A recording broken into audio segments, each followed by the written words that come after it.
Mwarumvise bababarira ko aya mashengero 11 bayahamagaye kwa perezida ntiyitaba. Mulisikia waliita makanisa 11 kwa rais na hawakuitika. Mu byukuri ntitwitavye.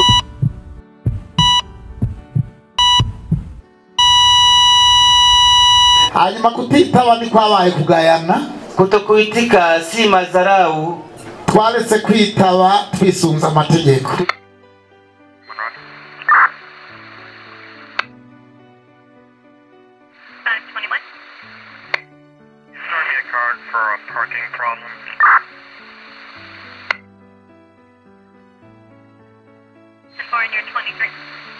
Kuko aya mashengero 11 yaracemera uburongozi bwa CPU. Makanisa ya 11 yalikuwa nakubaliana na uongozi wa CPU. Umusekretari general wa CPU twaremera ko ari waduserukira imbere y'amategeko. Mwakilishi wa CPU tulikuwa tunakubaliana kwamba ndiye anatuwakilisha kisheria. No kuvuga rero ngo iyo twitaba twebwe twese amashengero manake ishure ry'abarundi bose ni ishure ribategurira guca bugufi, guhariranira, gusubiza hamwe iterambere hamwe no kuroranirwa. Tubandanye urugendo maze tugaruze umunezero satani yatunyaze. Haraheze amakuru makeya gusa tubabwiye icuka atari ciza mw'ishengero rya Pentecote. Twarabwiye yuko abarongozi mw'iryo shengero bari muri zuguru twarabwiye yuko hari kutumvikana. Uko kutumvikana ku mategeko abagenga kukaba kwatumye hibonekeza imigwi ibiri. Umugwi wa mbere ukabugizwe n'amamisiyoni 11, umugwi wa kabiri nawo ukabugizwe n'amamisiyoni 4. Barageze rero naho bakurana. Umunyamabanga mukuru wa CPU ariwe Nikora arandika ugwete avuga yuko abogoje umwungere wa kabiri w'ikiremba. Ivyo vyose rero bikaba vyariko biva kwico cuka cyo kutumvikana. Iyo ngingo ikaba itanejereje kiremba nabo bari kumwe muri J4. Iyo rero bakaba bayiteye ivyatsi bavuga yuko bobo bigenga. Vyarabaye birebire rero birazunguruka birasubira birazunguruka gushika naho havugwa ibihuha ko umushikiranganje mu byo ajejwe harimwo intwaro yo hagati mu gihugu n'umutekano ariwe Maritino Ninteretse ashobora gufuta ingingo ubushikiranganje bwateye ko umukono mu kwaka abanyakiremba ubwigenge bari baronse kandi babuhawe n'amategeko. Bamwe bati ivyo bintu vyoshoboka umushikiranganje muzima yofata ingingo agatera kw'igikumu c'igihugu hanyuma kivuguruza. Bati ivyo bintu ntibishoboka ntibikogwa ntiyovyubahuka. Abandi bati yamaye nkawe rero ikitoshoboka kino gihe ni giki? Erega ari bubikorewe amayinka abantu barumigwa kanatsinda bakurambere barayamaze bati urukurukuru niyo nkuru.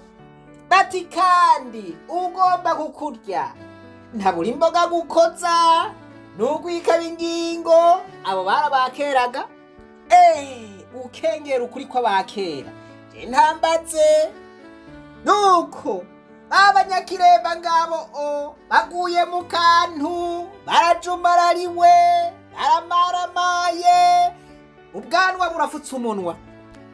Bati na bado mwebwe mbega mufise ubwigenge bwayo ukugabiye ni wakwaka. Umushikiranganje vy'ukuri arubahuka arakora ivyo bintu. Mumbabarire maze ncishe muri no tangazo. Abahora bandonera ku nimero nahora nkoresha narayihinduye ariko sinayihinduye kubera ndabigomba kumva zimwe ntiwe ndavuga barayugaye barasubira baranyugarira n'iyindi niyo mfise niyifata kibanza. Ariko naho gabene data mu nzira hari bitsitaza byinshi, imitego myinshi, tubwirizwa kubandanya urugendo ushika tugaruje umunezero Satani yatunyaze. Ako karagaciyemwo murantunga. Nuko rero bya bintu ngo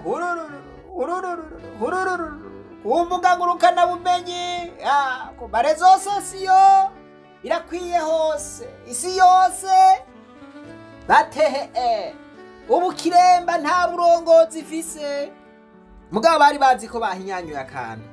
Hage rero ngo mpaye inka murantunga.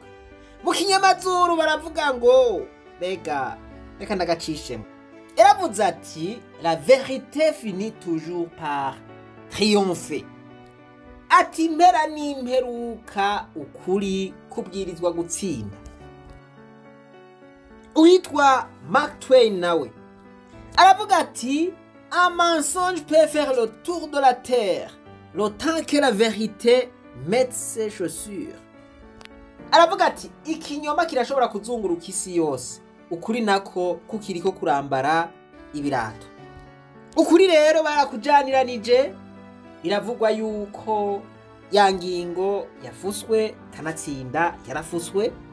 Iyo yari intsinzi ikomeye kuri J11. Abanyakiremba ntibarekeye ngaho, barituye umukuru w'igihugu kugira ngo abariwe abarenganura. Ubu nawe rero ntiyahengamye, ntiyariye ruswa, acacishaho ukuri kuri. Kwa kuri kuba kuratsinze. Ubu rero muri J4 n'akanyamuneza ntangere. Imbere rero yuko ngira komantere canke imbere yuko ngira ico mvuze kubiri muri uko kuri, reka mbanze ndabanyoteze, nsubire ndabanyoteze. Voilà, mwanze mwumvirize ingene aba bantu babona ibintu, ingene babivuga, ingene babitahura, n'icatumye batitaba umukuru w'igihugu inshuro zine zose abahamagara. Muribuka yuko ibi bintu twabivuze duti umukuru w'igihugu guhamagara abantu rimwe, kabiri, gatatu, kane ntibitabe. Duti abo bantu boba bitwaje iki? Duti abo bantu vy'ukuri bari mukuri? Byaraye bigaragaye rero ko batari mukuri. Reka mubanza mwumvirize ingene bariko barigina ingingo y'umushikiranganje yari yafashe yanira canke yakuraho ubwigenge bwa Kiremba. Ibi bintu muvyumvirize vyose muza guca mutahura umuzi wo kutumvikana mu burongozi bw'amashengero ya Pentecote. Nta kintu kiryoshe bene data nk'ukugwanira ukuri ukaruhuka ugushitseko. Ubu rero mubona n'umwungere wa kabiri wa misiyoni ya Pentecote hariya ku Mukoni, hariya Muyinga. Aha yari yagiye kuramutsa abakirisu bari hariya mu gihugu ca Kenya. Aha rero bikaba bigaragara yuko yari ko arasigurira abakirisu ivyo ngingo umushikiranganje yafashe, ingingo y'ukwaka ubwigenge abanyakiremba. Ndabasavye mwumvirize neza kuko ibi bintu birakomeye cyane. Ugaragaje kumviriza imvugo yakoresheje urumva yuko yari ko arakindaga abanyakiremba. Namwe ndabasabe mwihangane muvyiyumviririze. Ubu mwishengero ry'Ikiremba ntawe dufise, na ambaye yako katika kwa niaba ya kuwafunulia wengine hatuna huyo Kiremba. Kugeza uyu munsi mpagaze aha kanisa la Kiremba mpaka usai ninaposimama mahali hapa, nta mwungere w'ishengero n'umwe rifise. Hakuna mchungaji wa kwanza ambaye wako naye. Iyi mvugo ni nyeranda ntuzi, nta kantu mwumva gasobetsemwo ko umwungere wa mbere yaritavye Imana, kwa sababu mchungaji kiongozi wa kanisa lile alishakufa. Ico twebwe nk'inama nkuru y'amashengero ya Pentecote mu Burundi ahari hakwiye ko twokora abamumbaza muti none wa mbere ko yitavye Imana none wa kabiri na warihe? Mungeniuliza kwamba mbona wa kwanza alikufa na mwe wa pili ako wapi? Ako wapi uwo pasita kabisa? igiswahili canje c'amapengu murambaga.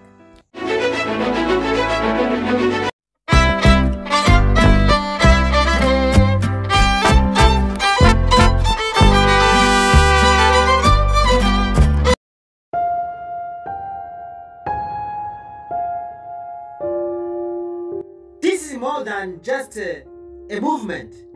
It's a mission. It's a mission.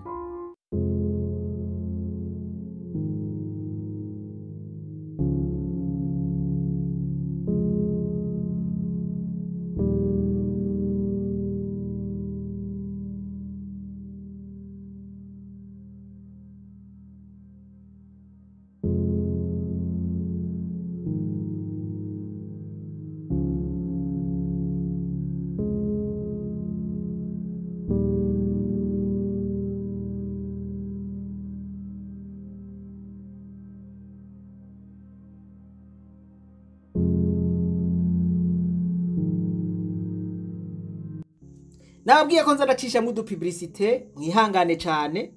Iyi ni chaîne nshasha icako ivyigwa biri mu rurimi rw'icongereza.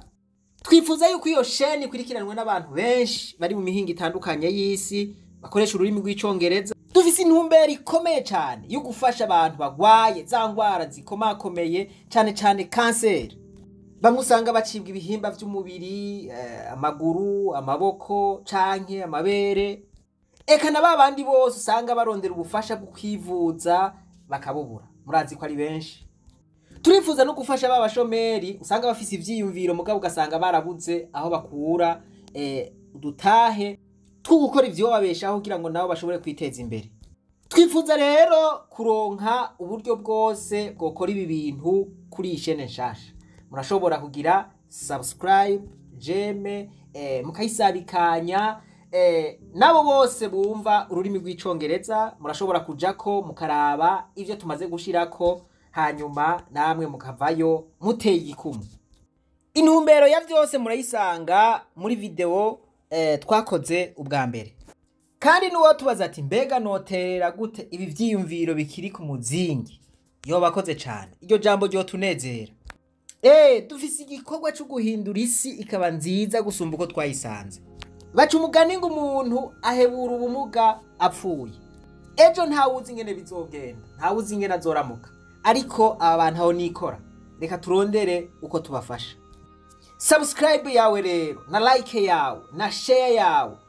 Birashobora guhindura ubuzima bw'aba bantu. Urubuga rwitwa Hidden Authenticity. Bisigura ngo turondera ukuri abantu batamenye tukagushira ku mugaragaro. Turabashirira link yayo muri commentaire muyirabe. Nuko uku natwe niko tuvuga ubutumwa mushigikira iki gikorwa c'Imana abantu b'Imana. Intango ya migora. Erega natwe turakoze b'Imana. Murakoze cyane kuba mwanyihanganiye. Reka tubandanye. Mwanya tuvuga muri uyu mwanya wa mbere kwa muda huu hatutaongea mengi. Bitarije twabivuganye mu ijambo ry'Imana. Yasiyo machache tuliyaongea katika neno la Bwana. Ariko kuko arabahava bataha, lakini pia kwa sababu kuna wengine wanataka kurudi nyumbani, wagira ngo tubanze tuvugane ijambo lituraba twese. Tuongee yanayotuhusu sisi wote. Bwa mbere twagira ngo tubashimire.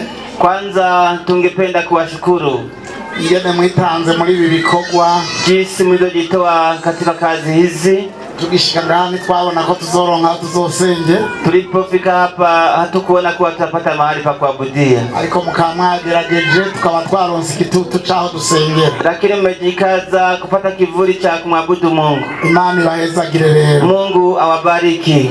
Amen. Ikigira kabiri, cha pili, twagomba ngo tuvugane ikijanye n'ibihuhusi mu mazimisi mwumva bihuhuta muri iki gisagara. Tungependa tuongee kuhusiana na upepo ambao mmesikia ukipepea katika tauni hii. Cyane bikaba ibihuhusi bihuta muri rishengero rya Pentecote.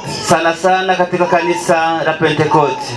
Abandi bari muri iki gisagara ntibavyumvise kandi ntibabibonye. Wengine hawakusikia na hawakuona. Mugabo n'igihuhusi caciye mu ishengero ry'Imana. Lakini upepo uvumi ulipita katika kanisa la Bwana.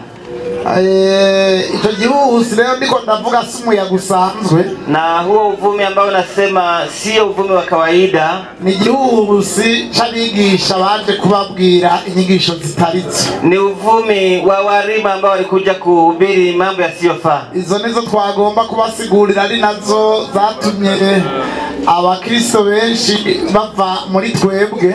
Ndio tumekuja kuambia yaliyosababisha wenzetu wa Kristo kuachana nasi. Murumva ati hariho abaje kubigisha ibinyoma. Wewe rero yitwa yuko abashiri y'ukuri, mbere n'abavuga butumwa bagashikirwa, hata wainjilisti walifikiwa.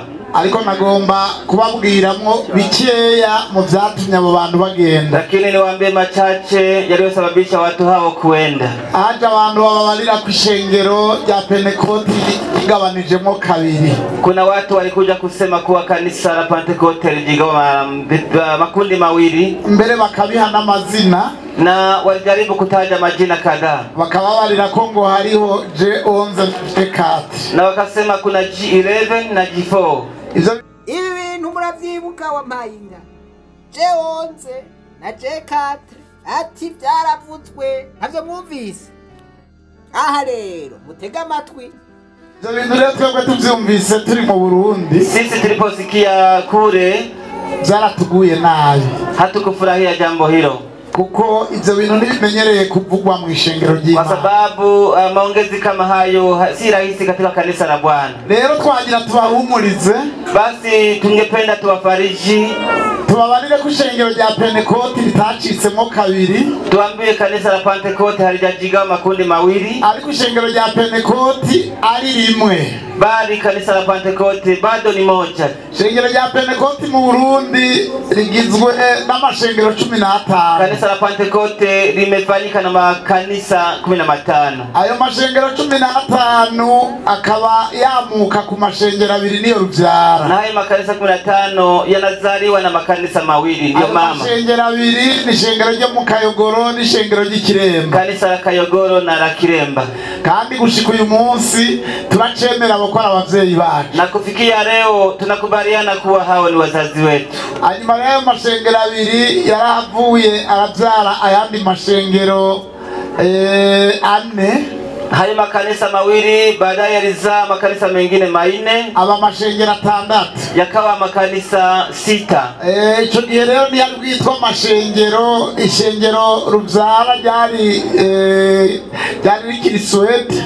Wakati huo yalikuwa bado hayajapewa kibali, bali kanisa mama lilikuwa ni Sweden. Ryari lirongoye ayo mashengero 6 mu gihugu cy'u Burundi, ndio ilikuwa naongoza makanisa 6 nchini Burundi. Hanyuma rero ishengero rya Swede riraraba riravuga riti aya mashengero nayo aramaze kuboneka ko amashengero. Kanisa la Sweden baada ya kuangalia kwa makanisa yameshasimama imara, baca barahereza intahe yo kwikukira, wakapewa ruhusa ya kuendeleza. Sweden rero ikibandanya ibikorwa muri Sweden kabidi endelee kazi za Mungu huko Sweden. Mugabe gakurikiranira hafi missiology yatanguje mu Burundi, lakini walikuwa wakiendelea kufuata mission walioanza nchini Burundi. Ayo mashengero 6 rero yararonse ibyangombwa byo muri leta. Hayo makanisa 6 yalipata vitambulisho vya serikali biyagenga vinavyowatambulisha. Hanyuma rero mashengero 6 nayo yamaze kuronka ubwigenge ahawe na Sweden, yalipopata utambulisho kutoka Sweden, nayo yaravuye abyara andi mashengero 9, na hayo pia yalizaa makanisa mengine 9. Muri 9 twebwe turimo, miongoni mwa hayo makanisa sisi tumo ndani. Ayo mashengero 9 rero kuva muri ico gihe cha 61, makanisa hayo 9 kuanzia mwaka 61 gushika n'uyu munsi ukurikirana uko yagiye arabyarana nta cangombwa afise. Kufikia leo vile yaliyazaana yalikuwa hayana vitambulisho. Ndabivuze nabi, nta cangombwa yari afise, yalikuwa hayana kitambulisho. Hanyuma rero harabaye inama, basi ilibidi kuwe na mkutano fulani ya mashengero yose ya Pentecote mu Burundi, mkutano wa makanisa yote ya Pentecote Burundi. Hanyuma rero muri iyo nama iriweza ko amashengero yose kwa 15 akwiye kugira ubwigenge imbere y'amategeko. Na baada ya mkutano huo waliangalia kwa pamoja kuwa makanisa yote yanastahili kupata vitambulisho. Hanyuma rero inama turayuzuza, Basi mkutano ukawa sawa. tuyujuje rero atashingwa ko akogwa amasitati y'amamisiyoni yose. Basi ikabidi mission zote zipate vitambulisho. Na za misiyoni zitandatu nazo nyene zikarondera indi sitati isa n'izo misiyoni 9. Na zile mission sita za zamani ikabidi watafute vitambulisho sawa sawa na zile zingine 9. Twese rero tugaca turonka sitati zisa n'indi sitati ishira y'amashengero ya Pentecote mu Burundi CPU. Basi sisi sote tukapata vitambulisho sawa sawa na makanisa ya umoja wa makanisa ya Pentecote. Hanyuma rero aragera umunsi wo kuja mu nama yo kuraba ayo masitati y'ayo mashengero uko yateguwe. Ikafika siku ya kwenda kwa mkutano kuangalia jinsi vitambulisho hizo viliandaliwa. Usanga ishengero rimwe muri twebwe yateguye sitati inyuranye n'ayandi masitati. Tukakuta kanisa moja miongoni mwetu waliana kinyume na vitambulisho vingine. Ishengero rero rikaba ishengero ry'Ikiremba. Na hilo kanisa likawa ni kanisa la Kiremba. Hanyuma rero icyo twatandukaniyeko haca habamo ibintu bine yandi masitati y'ayandi mashengero bitarimo. Kilichoonekana kuwa ni tofauti, kulionekana vitu vine ambavyo ni tofauti na makanisa mengine. Ivyo bintu rero vyatugabishije. Na hivyo vitu vine vilikuwa vinasemaje? Chavuga ngo ishengero ry'Ikiremba si ishengero missionnaire. Walisema kanisa la Kiremba sio kanisa missionary. Icya kabiri kikavuga ko ishengero ry'Ikiremba ritazoserukirwa no mu secrétaire général wa CPU. Na ya pili ni kwamba kanisa la Kiremba haitawakilishwa na msimamizi wa CPU Burundi. Ahubwo ishengero rizoshiraho secrétaire général waryo cyangwa mu representant. Wakasema kuwa wataweka mwakilishi wao peke yake. Hanyuma baca bashiraho witwa Nkunzimana Oscar. Ikabidi wamuweke Nkunzimana Oscar. Hanyuma ikigira gatatu cavuga ngo ishengero rya Pentecote y'Ikiremba ngo giyemeje ko ahantu hose rizobona hakwiye kuja urusengero bazorushiraho hagati mu gihugu canke hanze y'igihugu. Ya tatu walikuwa wanasema kanisa la Kiremba limekubali ya kwamba nchini kote mahali wataona uwanja wataweka kanisa. Ivyo rero tuvyumvise ko biri muko, baada ya kusikia kwamba mambo hayo yako hivyo, duca dusaba ko bobikuramwo muri iyo sitati. Tukaomba kwamba yaondolewe katika kitambulisho hicho. Hanyuma rero agakogwa sitati zisa zose z'amashengero ko turi 15. Na kwamba ziandaliwe yani kitambulisho inayofanana na makanisa yote 15. Ivyo rero nibavyemera na hawakukubaliana nasi, bamaze kutavyemera baca baritura ubutungane. Walipokataa kukubaliana nasi kabidi waende mahakamani. Mwarumvise bababarira ko aya mashengero 11 bayahamagaye kwa president ntiyitaba. Mulisikia waliita makanisa 11 kwa rais na hawakuitika. Mu byukuri ntitwitavye. Kiukweli hatukuitika. Hanyuma kutitaba ni kwabaye kugayana. Kutokuitika si madharau.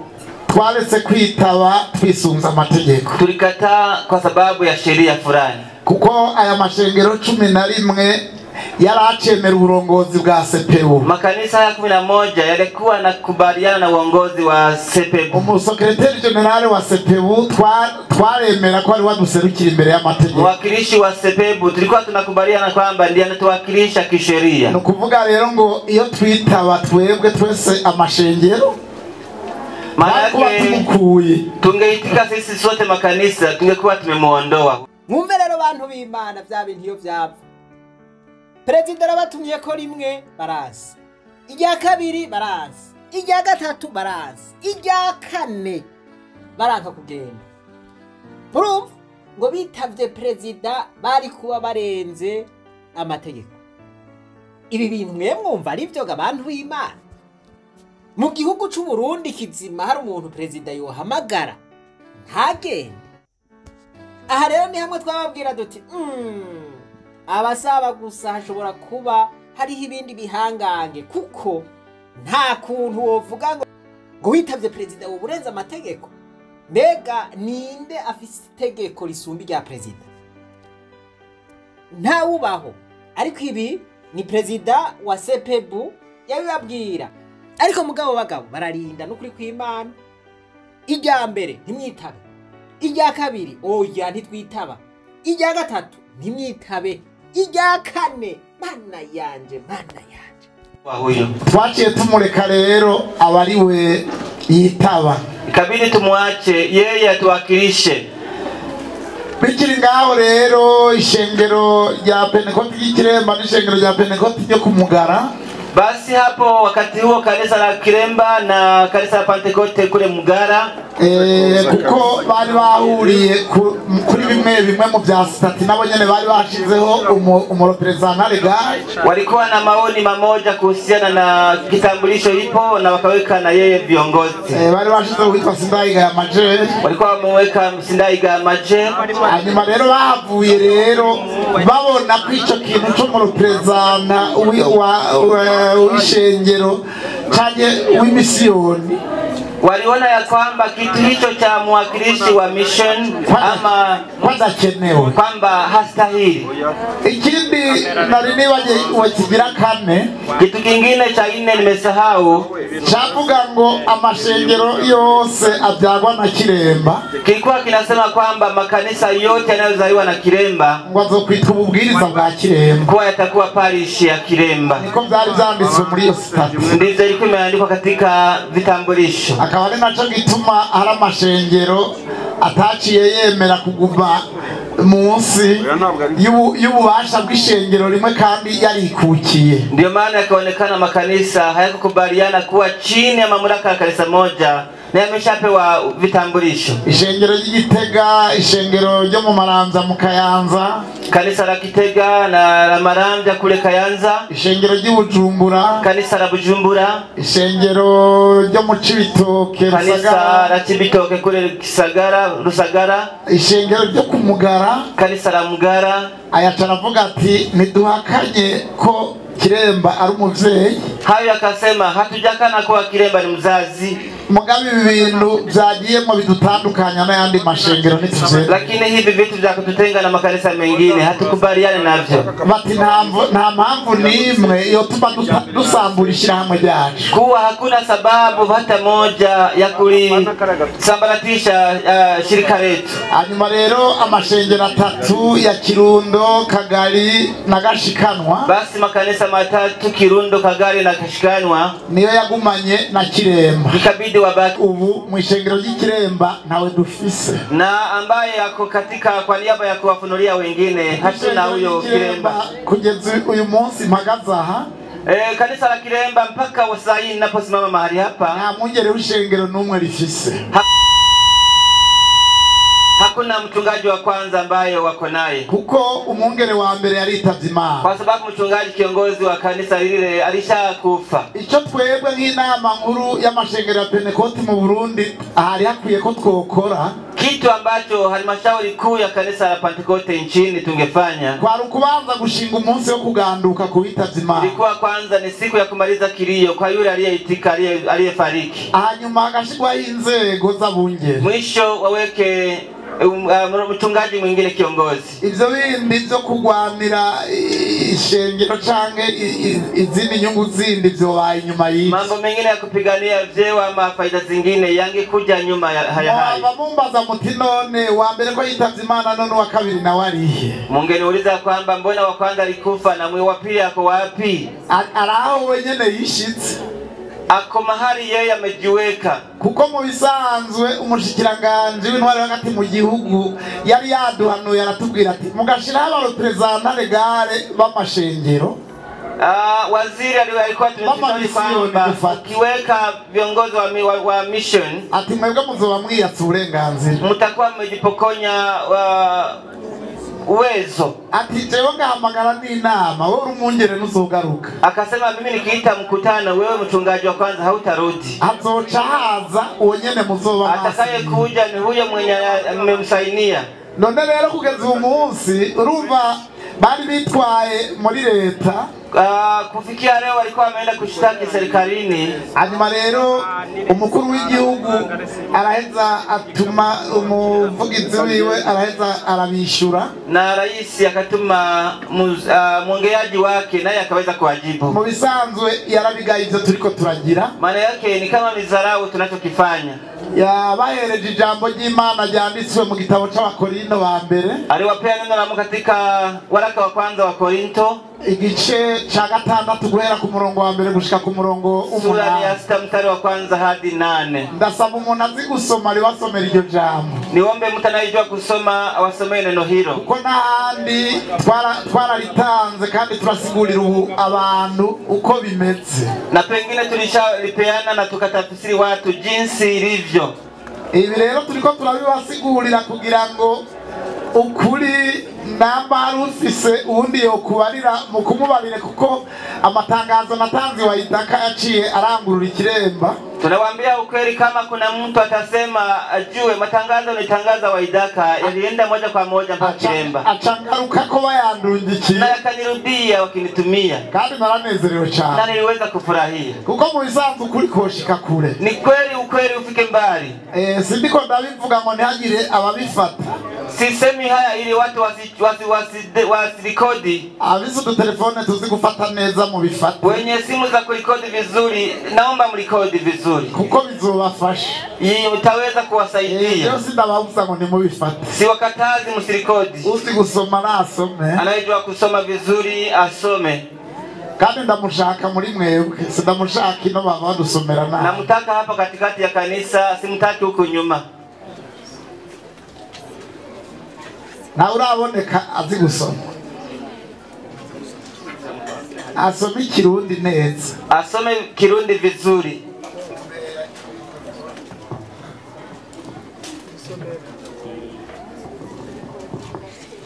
Igitabo ca mbere Pawulo yandikiye Abikorinto igice gatandatu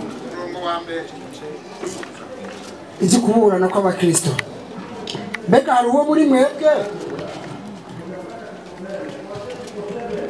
Mbega hari uwo muri mwebwe yogira icapfa na mugenzi we akubahuka kuburanira kwa bagabitanya ntaburanire kubera? Nimuzi yuko abera ari bo bazocira abisi urubanza, kandi ko ari mwebwe muzocira abisi urubanza. None ntimubereye guca imanza ntonto, ntimubereye guca imanza ntonto. Ntimuzi yuko tuzocira abamarayika urubanza?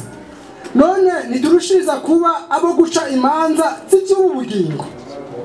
Nuko iyo mufise imanza zo gucibwa z'iby'ubugingo, mbega mushiraho abatagira ico bamariye ishengero ngo abari bo bazica? Nivugiye kubatekereza. Mbega byoshoboka yuko muri mwebwe hatagira umunyabwenge n'umwe yoshobora gucira urubanza bene se? Ariko mwene data akaburana na mwene data wundi, kandi bakaburana no kubatizera. Mbere n'ubu hari ico muhomvye rwose, kuko musubiramwo mukaburana. Kuko musubiranamwo mukaburana. Nimwopfuma mugirirwa nabi, nimwopfuma mwemera kugungwa, ariko ni mwebwe mugiriranira nabi mugungana, kandi abo mugirira mutyo ni bene se.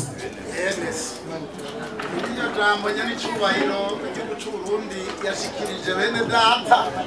Neno rais wa nchi ya Burundi aliweza kuwashauri ndugu zetu. Uwari rungikanya caramubwira tucubabwira batahe, na aliyetumwa akawaambia waambie waende nyumbani, yanyuma barindire icambitse tuzosohora, waweze kungojea nyaraka ambazo tutaitoa. Ati ico kibazo cyanyu tugiye kucicarira, kwamba shida yenu tunaenda kuikaria. Ati kandi ati chete tuzosohora, icambitse tuzosohora, na kwamba barua itakayotoka ati ko kizosohoka kivuga muzovyakira uko nyene, jinsi itakavyosema mtaipokea hivyo hivyo inavyosema. None rero iryo kete nyani cyubahiro yavuze rizosohoka ryarasohotse. Basi barua hiyo ambayo rais amesema itatoka ilishatoka. Nijya nagira ngo sabe ariko nkuko bari bituye perezida nibaza yuko ikete ryari gusohoka ryari kuba rivuye kwa perezida, ntiryari kuba rivuye mu bushikiranganje. Aha murumva yuko kumbure vyamucanze. Iri kete bagomba basome ni kete ryasohowe n'umushikiranganje Maritino. Aha rero niho yivuguruza kuri ya ngingo yari yarafashe ubwiwe nyene. Pastori, naomba mchungaji wadufashe atusaidie, hanyuma rero turibasomere basi tuweze kuisoma.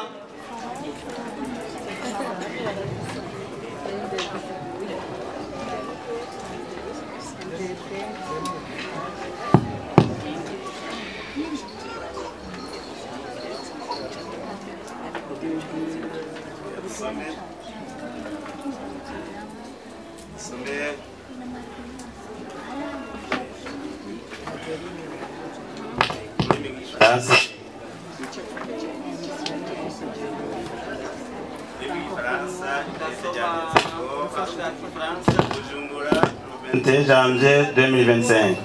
Bujumbura tarehe 21 République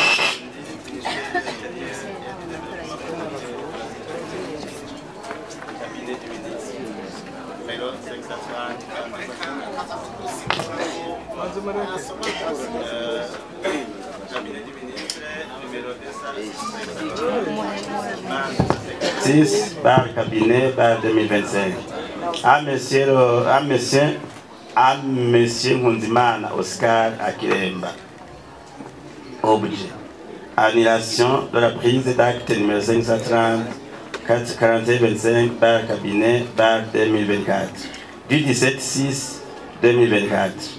Monsieur, nous avons accusé réception de la correspondance numéro référence 102 SG par CPBU par 2024 du 21 août 2024, nous adressé par le secrétaire général de la communauté des églises de Pentecôte du Burundi, dont l'objet est le recours en annulation des prises d'actes référence numéro 530 par 36/9 par cabinet par 2024 et numéro 530 par 4125 par cabinet respectivement du 27 mai 2024 et du 17 juin 2024 accordé aux représentants légaux des églises de Pentecôte de Mugara et de Kiremba.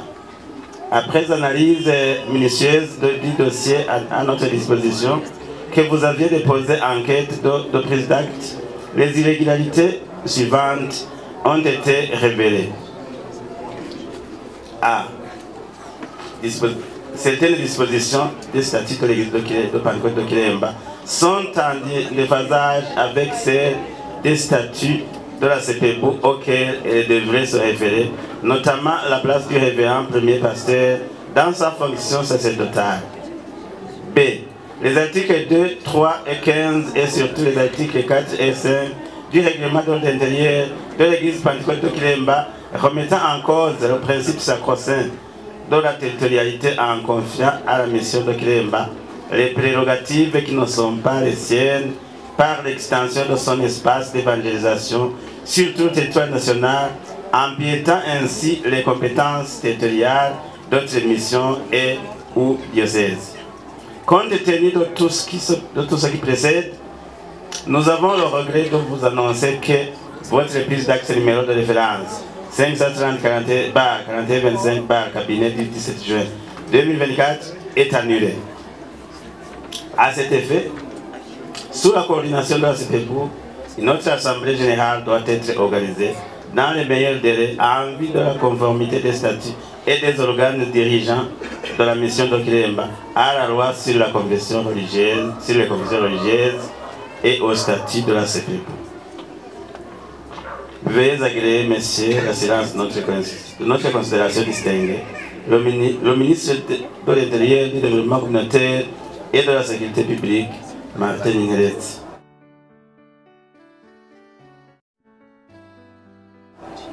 Copie pour l'information à Monsieur le Directeur Général de la Coordination des ONG et de la Promotion des libertés publiques et Monsieur le Directeur des Affaires administratives, juridiques et politiques et à Monsieur le Secrétaire Général de la CPBU à Bujumbura. mu majambo make irikete ivuga ngo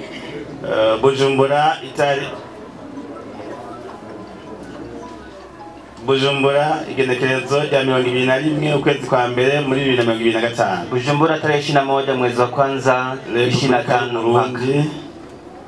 Republika ya Burundi, serikali ya Burundi, ubushikiranganje bw'intwaro hagati, terambere rusangi n'umutekano, waziri wa mambo ya nje na maendeleo ya nchi na kabine, ibiro vy'umushikiranganje, ofisi ya waziri, ikete nomero 530 agakwego 256 agakwego kabine agakwego 2025 kuri Nkunzimana Oscar Kiremba, kwa Nkunzimana Oscar Kiremba ibirimwo mambo yaliyomo gufuta prise d'acte nomero 530 ba 2025 gakwego kabine gakwego 2024 yanditswe tariki 17 z'ukwezi kwa gatandatu muri 2024.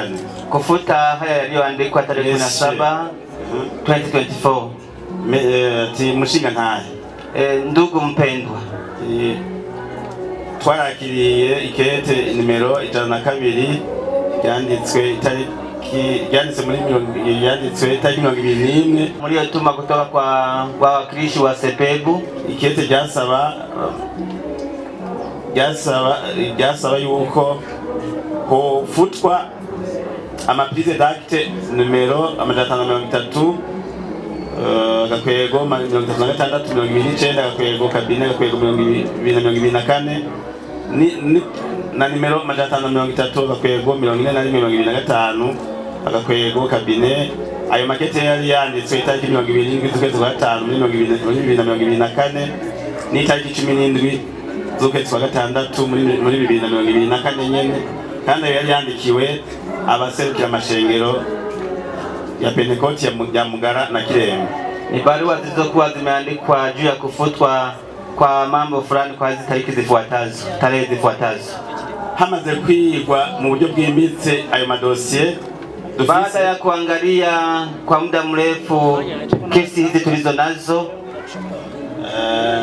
twaciye dusangamwo ibintu bitameze neza bikurikira. Tulipata mambo ambayo hayako sawa yanayofuatana hivi. Mbere ya kwanza, amategeko amwe ari muri iyo statistique ya Kiremba aratandukanye cyane n'amategeko yisungwa n'ishirahamwe ry'amashengero ya Pentecote ya Sepebu. Baadhi ya sheria ambazo ziko katika kanisa la Kiremba ni tofauti na sheria ambazo zinaonekana katika umoja wa makanisa ya Sepebu. Kandi ariyo ategereza kwisungwa cyane